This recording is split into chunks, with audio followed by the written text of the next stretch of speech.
In this video, I'm going to share with you exactly how to find really high cash flowing deals in as plentiful supply as you want. And it's only going to take you a few minutes, and it's a very step-by-step process. This is the same process that we use to buy our handful of investment properties that got us to a place of financial freedom just a few years ago. And after you watch this video, you're never again going to be able to say that I can't find deals, or the market or interest rates or whatever are not in my favor and there's just no deals out there, because it's literally step by step. It's on demand. It's free. There's no off-market marketing required, and you can do it as many times as you want. You could buy as many deals as you can possibly imagine. So let's go ahead and dive in. So the first step in the process is to pull up realtor.com, which everybody has access to, and search by state, not by city, like most people do.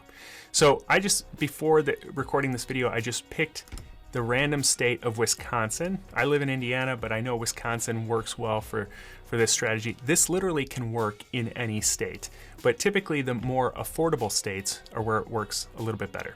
So after you put in Wisconsin, you'll see that there's 21,617 homes currently for sale in the entire state of Wisconsin. So that's a lot of homes to sort through. So what we're going to do is narrow down to the highest cash flowing homes possible. So you can click on multifamily and filter this down to 905 total multifamily homes listed on the MLS in the state of Wisconsin. And so from here then, what I like to do is just scroll through the pictures, price, and pricing to identify a multifamily that looks to be in pretty nice condition, that's not going to require a ton of rehab, and it looks like it has some potential. And it's in an area that looks like it might make sense. It's not like the middle of a war zone. You know, it's typically on the outskirts of larger cities is where you see stuff that's pretty affordable, and it can make a whole lot of sense as a short-term rental. So before this, I identified this one. This was brand new, just hit the market 2 hours ago, and it looked like it had some potential. So I opened it up, scrolled through the pictures, and it was just recently rehabbed. At least one of the units was, and then it looks like there's a longer-term tenant that maybe just moved out of the other unit. And so when you scroll down, you can read the description and see the details. Each one, I believe, is a 2-1. It doesn't specifically say here, but I think it's a 2-bedroom, 1-bath property. You can see what the taxes are here, $1,700, and it was just listed. So from there, then I want to see what this property looks like in the Google Street View. So I pull up a map and I can see exactly where it's located. It said it was right next to the city park with, you know, playground, picnic area, tennis courts, which is great from a short-term rental perspective. And then you can scroll out and see where it is in relation to larger cities. You can see Green Bay's right up here, and then it's close to this Lake Winnebago too. Then you can click on the street view, especially if you're buying remote, and you can pretty much see the whole neighborhood from the Google Street View. And you can see it's a really nice neighborhood. I mean, this really nice house across the street. There's a church right down here, and then there's this huge park just, you know, one house over, or just beyond the one house over. So from there, then it looks like, you know, a type of place that I would want to buy. I pull up AirDNA. This is the next step. And with just the free account, I've never paid for a paid version of AirDNA. People ask me all the time, do I need to pay for a paid version to get all the extra information?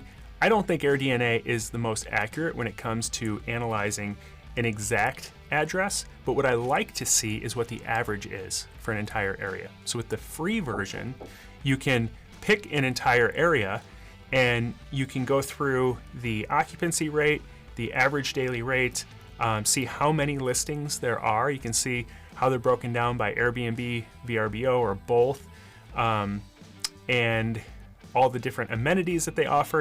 And then I like under the occupancy tab here to see what the peak occupancy is and what the lowest occupancy is. And you can see how the seasonality kind of fluctuates for a market, so you can know what to expect in terms of supply and demand for the different seasons. So you get a lot of information just from the free version, and then beyond that, for the actual property itself, I like to go to Airbnb and look at the actual comps. So I put in the address of the property, and then I just search for the address and see what properties pull up. So you can see where the property is on the map. It's the red dot now on the map, and you can see the other Airbnbs that are around it. And you can gain so much information by looking at the comps on Airbnb, seeing how they've performed in the past. And if you're buying something that's similar to another Airbnb, then you can pretty much anticipate that yours is probably going to perform similar to that property. And so the only filter I typically put on is the entire home, so that I'm not just looking at rooms in homes, because we're going to be renting out 2 individual units. And I look at different properties. So there's whole homes, and then there's apartments. And so what I'm looking for are properties that have a lot of reviews, 4.9 stars or greater, and are a similar type of property. So this one is a 1-bedroom, 1-bath. So it's got 1 less bedroom. It's going to sleep less people. It sleeps 4 with a 2-bedroom, 1-bath. You can sleep 6 if you have a pull-out couch, which we typically do. And so ours will probably perform a little bit better than this, but you can look at this for comparison's sake and see how many bookings they have on their calendar, what their price point is, and then different people who stayed and what they liked about the neighborhood, or what they liked about the property and what they didn't. And then that's one piece, or that's one data point. And so then you can go to the next one and say, okay, here's a 2-bedroom, 1-bath entire home. So it's not an attached unit like ours will be. But what are people paying for a 2-bedroom, 1-bath in this area? And you can, again, look at the calendar, pick different dates. You can go to the opposite season and see what they're charging for the opposite season. And you can see it's $285 a night in the opposite season. You can look at when people stayed. So it tells you this was a December stay, this was a December stay, November, October. So you're looking for gaps in their calendar. And if you look at a whole bunch of comps, don't just look at one comp, look at 10, 20 different comps. And if they all have a similar gap, you know that your occupancy rate is going to be pretty low during that time. But read through every single review, and these guests will tell you exactly where your property should be, what type of amenities you should offer, what people love about staying in that area, and you can just mimic the highest performing comps in the area. So from there, what we do is pull up our vacation rental analyzer, and I'll put a link to where you can download this vacation rental analyzer in the description below. But I filled this out just before I recorded this video with the information. So the way this works is on the first tab here, this is just the property details. All the gray cells, you're gonna put the information in based on comps in the area, based on your projections, based on the information provided on the listing, and then it will automatically calculate the yellow cells, and there'll be more yellow cells as we go. So let's say we can buy this property that's listed for $214,000, relatively turnkey property for $215,000. Let's say we can get it for $200,000 as a purchase price. And let's just say after we do some more updates to it, it's worth $240,000. Property taxes, you can enter those in. Insurance estimate, I put in $20,000 for a repair estimate, because you're just going to want to pick a repair estimate that you think will probably be in the ballpark of, based on the pictures. And then furnishing costs. So to furnish upstairs and downstairs, I think we could do it for about $20,000. Then put in your financing. And so for this type of property, all day long, anybody, no matter what your income is personally, you can get a DSCR loan, a debt service coverage ratio loan. You can Google it. I've done a bunch of videos on different loan products, DSCR loans. You can scroll, or you can go back and look at those. But what they will give you is 75% of the purchase price, because the cash flow is so good on this property. So then you need to come up with the other $50,000 that you're going to need as a down payment, and then, you know, any repair costs or furnishing costs. I just did this video here that you can check out on how to 100% finance all your deals. So you can use a DSCR in conjunction with a private loan, and this is where you'd fill in the private loan amount. You can check that out. That's how we've done all of our investment properties for the most part, and brought $0 to the table. So it makes it very accessible for pretty much anyone. So from there you go to the next tab, which is the income and expense tab. And I plugged in the numbers during the high season and the low season for each unit. based on the comps that I saw. And these are pretty conservative estimates. I like to go below what I think it will actually be, because I want to know in a worst case scenario what I can expect in terms of income. And so in the high season, I think we'd average about 180 at an 85% occupancy rate. And I said 150 days is what I'm considering the high season. So that's about 5 months. So it's the summer season and then kind of part of the collar season. But the majority of the year I'm counting as the low season. And I'm saying we're going to get about $100 on average. It's going to be mostly weekend days because we're at a 40% occupancy for 215 days. So this all averages automatically to $280 a night at a 58% occupancy. So pretty doable in most markets.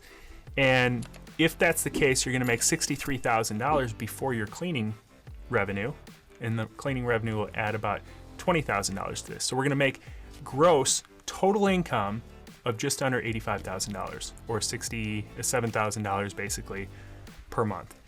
Then you can see what our DSCR loan cost is. If it's at 8% of 75%, 8%, it's an 8% interest rate at 75% of the purchase price. And then it automatically calculates your monthly insurance and property taxes, and the cleaning fees then come down to pay your cleaner. And then you can plug in, you know, some of your other common expenses here, like utilities and Wi-Fi, which you're going to be responsible for on a short-term rental. Lawn care, consumables like toilet paper, paper towels, that type of stuff for your guests. I usually put in $100 per unit. And then maintenance, which is usually somewhere between 2 to 5% of your income if the property's in pretty decent shape.